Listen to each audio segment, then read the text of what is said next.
welcome to Boneyard Films Prop Review. Been thinking a lot about it lately, and I decided that it would be kind of cool to kind of go back and salute our fallen props with this little special here. In case you're wondering how well our prop builds work on a long-term basis, this will give you a little bit of an idea. Okay, as we go down our prop list here we have the Ghost Trap pedal used in our Ghostbuster trailer. And as you can see, it's a little haggard, but not in very bad shape. We also have the grenade from the Eric versus Gary film. So in fairly decent shape. It didn't really sustain much damage, so that was very nice. Moving along, we have the Ghostbuster trap, which was used in our Ghostbuster trailer as well, obviously, and our new film. Ghostbuster! As you can see, it's got a little damage to it, maybe a wheel, but really other than that, it's in remarkably good shape. And of course, along our theme of Ghostbusters, where would you be without your proton pack? This guy here was in pretty good shape, with the exception of, a little loose part there. But we used that in our film contest and our Ghostbuster trailer as well. We like to reuse things. It helps out with costs. And if you can find a use for them more than once, it works out really well. And speaking of reusing props, here we have the original Jackal, which was built for the Manhunt 3, which we obviously had used, and we also used it in Eric versus Gary.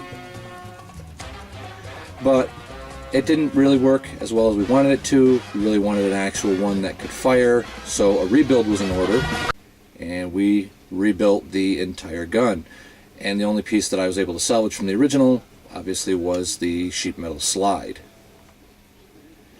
And speaking of guns, the fabled cover gun for our latest film, Gregory Hunter of the Supernatural, unfortunately wasn't near as rugged as the sheet metal counterpart. And as you can see, it is not in a good state of repair at all. As a matter of fact, it'll probably be an entire rebuild to salvage this piece, which met an untimely demise when it fell. Its counterpart, which was the actual firing one, which we have the tutorial on how to build this posted previously, held up a lot better. It's only been repaired, I believe, 2 times.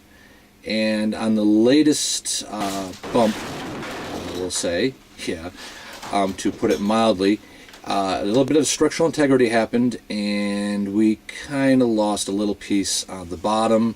Luckily, it's the whole piece, pretty much, so a rebuild on that will be pretty easy.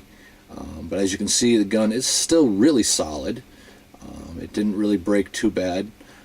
Simple glue, put it back together, and as you can see, the firing mechanism still works as well.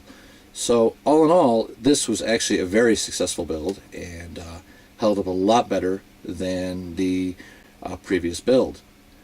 And here we have the Casoul, which was also featured in our more recent film. You can see the tape here is kind of holding it down as I got some glue on that corner. And it's kind of peeling a little bit here by the trigger mechanism, so that'll obviously have to be addressed.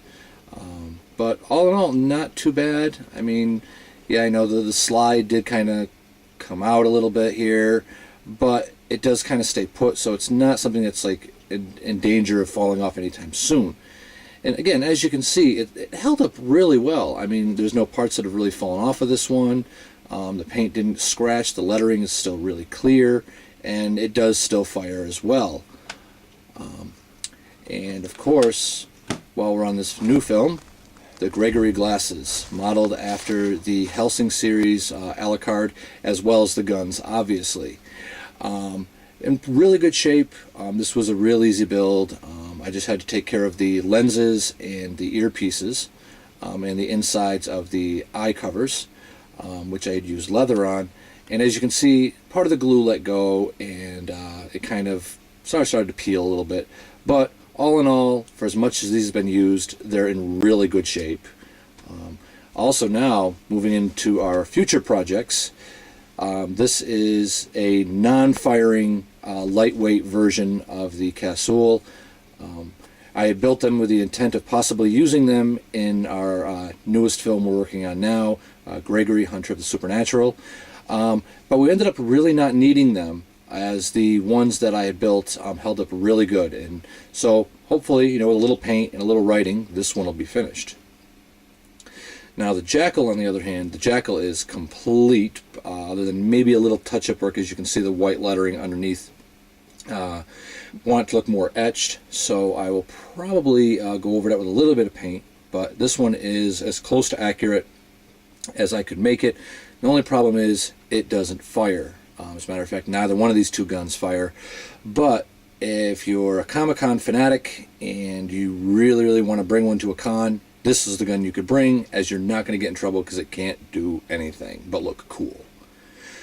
So, in closing, make sure you check out our new upcoming film, Gregory, Hunter of the Supernatural, due to hit out, I'd say, this early spring.